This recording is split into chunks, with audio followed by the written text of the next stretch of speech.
Hello everyone, my name is Mitchell Ryan Darcy and I'm about to watch Poltergeist for the first time. No, not the original, the remake. Now, I didn't see much except for I've seen little clips and teasers and trailers of it. I haven't seen a full trailer of it because when you're down in Toronto and they have little advertisements for it, there's no sound and you just see a little bit of the movie and that's it. I've never seen a full teaser trailer or full trailer for it, so I have some idea of what the movie's gonna look like, but I don't know exactly. But what I can really talk about, which I kind of want to talk about, but I've already seen it, is the original Poltergeist. The original Poltergeist was amazing.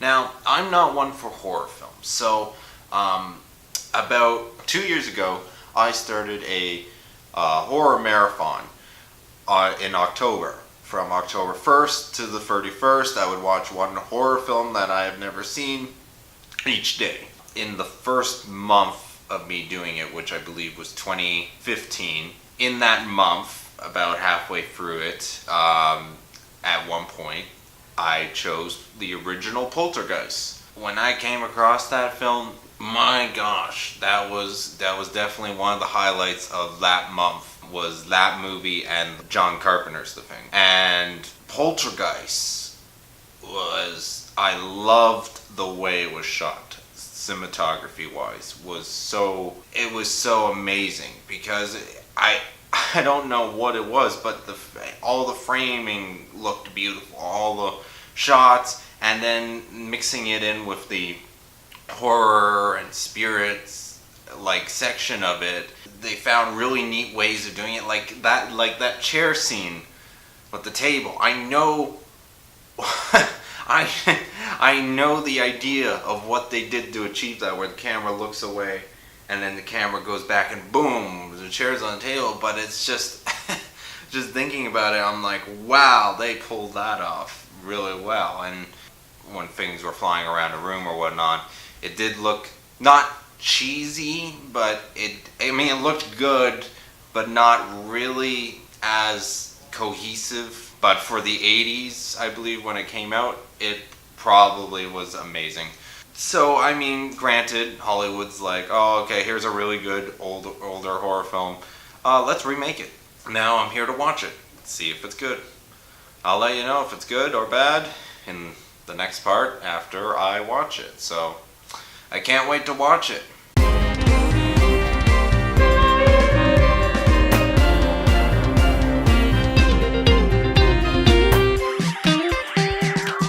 I just watched Poltergeist, the remake. You know what? It was a decent remake. Okay?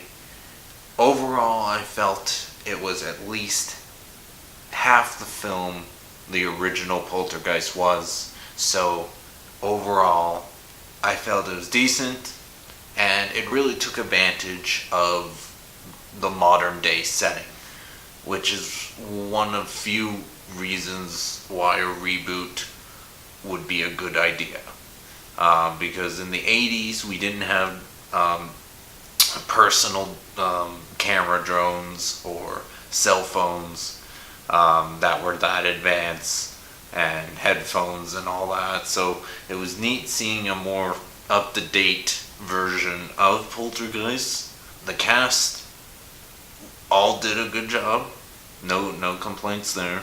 That's as far as I can go without going into sort of spoilers. So during the movie, obviously it's kind of hard to watch a remake without comparing it to the original. What I did like about this movie is that it wasn't exactly a shot-for-shot remake, which is good, because I think they knew what they were dealing with, and they did kind of change it up on the audience. Like, if you've seen Poltergeist and then go see this movie, you'll be expecting certain things or scenes to happen, and though some of it does fall almost the same, there are a little bit of twists or turns or things that they changed up to throw a curveball to the audience. For example, the clown. I remember there only being one in the original Poltergeist. In this one, it's a whole box of clowns. And it does add a bit more tense and scariness to it when you discover, oh, they're actually using the other clowns as well. They did pretty well in the terms of camera and cinematography. I mean, it's not as amazing as Poltergeist, the original, but you could tell they did a decent job with it. The opening title, I really love that shot where it goes over and you see the power fields or the power lines and the whole community. And the funny thing is about that shot, I didn't realize they blended the film title so well. So that was nice. They blended it so well. I didn't see it until like 10 seconds in. I was like, oh, that's a really nice shot. I'm like, oh, there's the name. From the very beginning shot of them in the car, I really noticed color. Like, it was more colorful. It's in tune to the original. The original one did have colors in that. It wasn't a dreary or desaturated film or something like that. So they definitely kept it a decent amount of colors. My real problem that stood out with me with the film was the scene where the guy was supposed to screw in the sensor thing in the closet, and then his drill gets thrown into past the wall, and then he very stupidly. I mean, realistically, I felt it was a little bit of a character mistake. Like, I know we didn't know much of that character, and we didn't see him a lot prior to that, but they had the whole scene before that where he went to sit down as he was talking about another separate incident that he caught on camera, and he went to sit down in front of everyone, and the chair got pulled out and thrown against the wall. So when that happens, the first thing I would probably have done is went downstairs and tell people what just happened. But no, let's reach the hand in there to get the drill. And then, which does lead to a little cool thing with them holding him in the wall and them start drilling through the wall, getting closer to him. And at that point I was thinking, wouldn't it be cool if they really took it further in the because in the other Poltergeist movie, no one had a really horrible, like, death. So I was thinking right there, I'm like, whoa, wouldn't it be cool if they took the movie remake one step further and actually brutally murder someone with have the Poltergeist actually, or Poltergeist, the whole mob that they mentioned in the movie, have them actually brutally murder someone. That would be really interesting twist. But no, they kept it clean in that sense. So a little disappointment there. But my real problem with it is that when he went back downstairs, after surviving that ordeal, he went downstairs, no one else heard the screaming, and there was various points in this movie where if someone was screaming in one part of the room, they would hear it in another room. Okay, let's say hypothetically the power drill drowned out the screaming. When he went downstairs, why didn't he tell anyone? I'm like, okay, he's a little bit shocked, and yeah, it's a little bit of humor having him go, I tried to get it there or whatever, and then the girl made the comment of, oh, you're not really taking this seriously or whatever, and then right there, if I was him, I would have actually said something. But no, we don't say anything, his character doesn't say anything, and then the worst part is later on in the film, you see a camera angle that they set up in the house of that room with the clear view of the closet, and there's people watching those monitors, so why didn't anyone point out that someone was about to get a drill through their head and was screaming, oh my gosh, Yeah, so that was sort of the scene that sort of really it didn't really take me out. Well, it was on my mind. It annoyed me. It bugged me. So I guess in that sense, yeah, it took me out of the film. So it's little I guess script things like that sort of bothered me about the film. Here's something that was really good about the film. They used the drone instead of a human being to go through to the other side. It was really neat, design-wise, seeing what the other side looked like to them, and I loved how it was a parallel of their house, and it was really interesting imagery with them all like all over the walls or whatever, and then there was the little shots of electricity and all that, and I thought it was really neat design right there.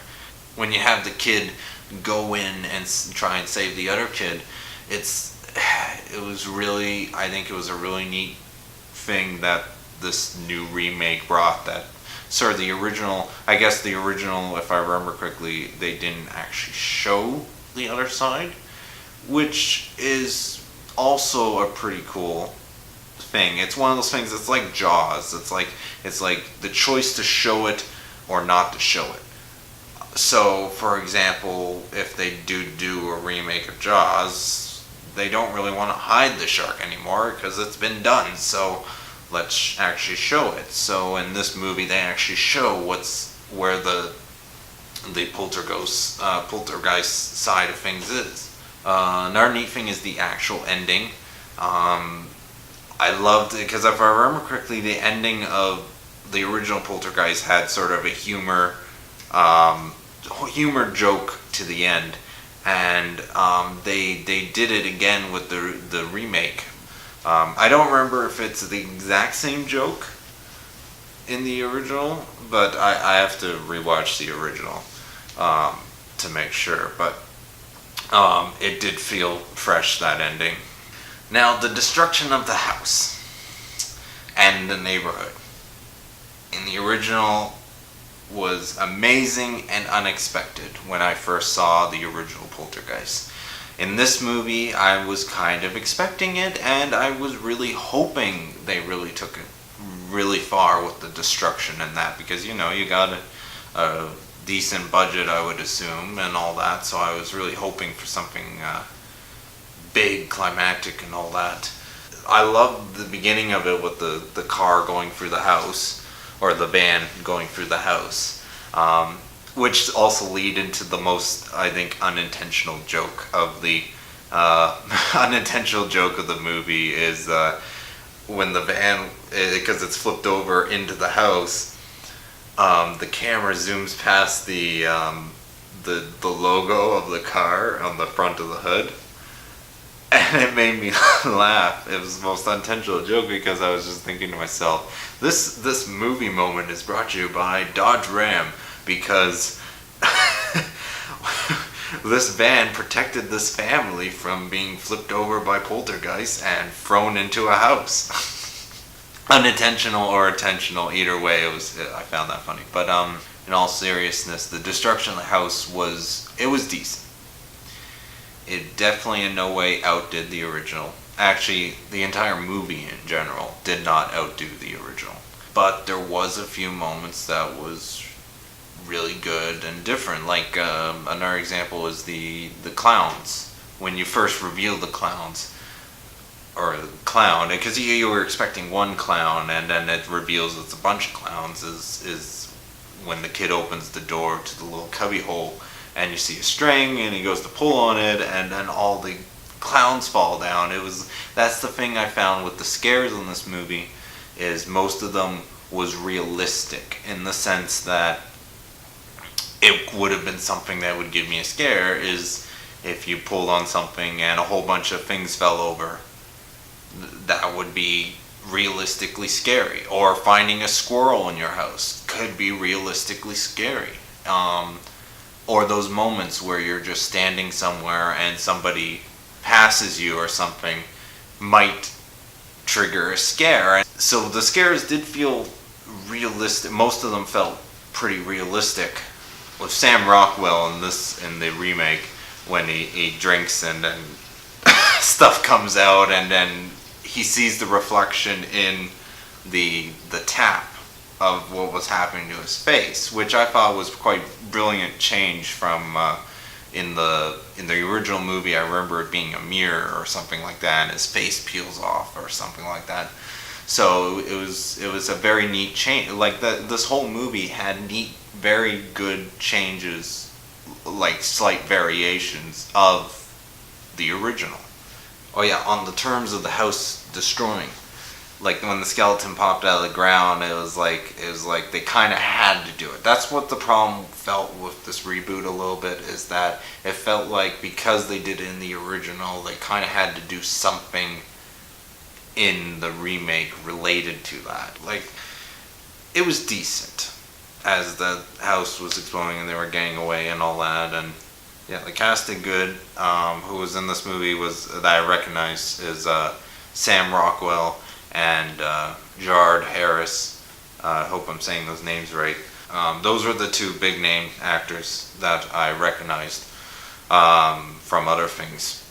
If there's two things that's very hard to work with on a set is children and animals, and they managed to pull off children quite well, because it's very, I mean, it's kind of hard to pull off children well in films, and this film did it quite well. Once again, I just want to say it was a decent remake, even though a lot of it is the idea of it is owed to the original. It was at the very least half the movie that the original was, and the original was amazing. Okay, so if it was at least half that, which is something most remakes or reboots don't have or accomplish.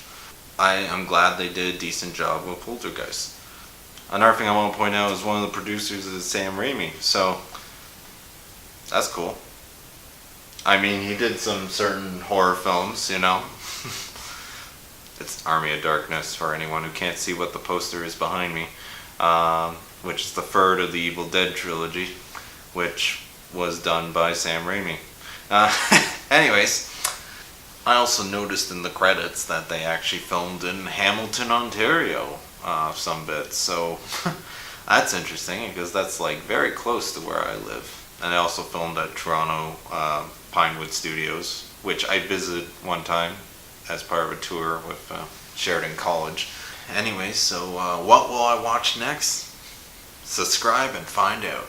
Thank you for watching, and have a nice day or night or whatever time it is.